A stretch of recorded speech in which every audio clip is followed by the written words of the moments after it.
Mangrid Canada and Sylvia Semanis. Bakit hindi natin muling ibalik ang tamis ng pag-ibig? Tulala yarn na Sana all. patong-patong na kaso ang haharapin niya, tapos hindi pa sa kanila sumuko, ang daming nasira dyan sa KOGC at wala naman pala dyan sa ilalim ng lupa. Sino ba yung nagsabi sa'yo? Nasaan na yung heartbeat? Parang siguradong sigurado ka, General Torre Nakarana. Sure na sure ka kahit abutin ng gaano katagal, basta sigurado ka talaga na nandyan. Sana paano yan? all. Galing pala sa bundok. Ang sabi, sa Cotabato ba yun? Kung hindi ako nagkakamali, sumuko sa AFP. No, hindi sumuko sa iyo. Ikaw na nga yung talagang nagpupuyat.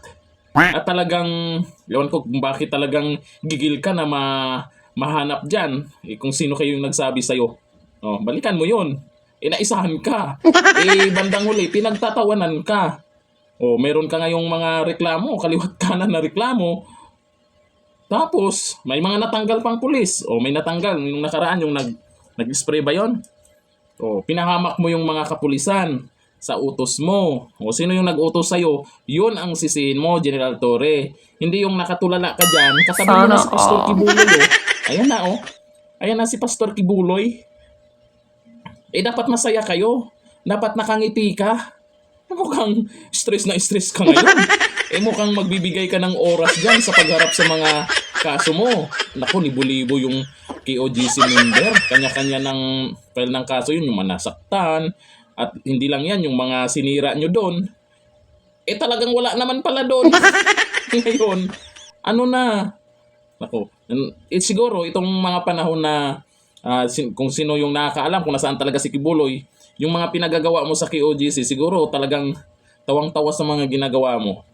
Tuwing ini-interview ka, ay talagang sigurado talaga siya kasi nga may heartbeat daw doon kasi nag-viral po yung sinasabi niyang heartbeat. Na-trace Sana nila na all. may heartbeat at andun talaga sa ilalim. Yun nga sinasabi natin. Sino kaya yung heartbeat? Ituloy nyo siguro sa paghahanap.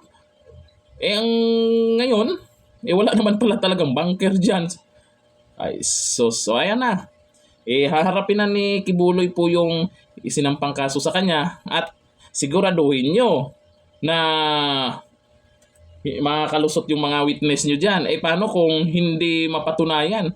Kasi yung kaso ni Kibuloy dyan ay yung mga dating kaso pa yan na ang sabi ay parang binuhay lang ulit. Abangan po natin ang maging resulta dyan. Ipapatawag nga rin ba siya sa Senate hearing ni Rizal Tiberos? Abangan po natin yan. Pero ito talaga si General Torre. Ang problemado ngayon, bandang huli, siya yung na-stress.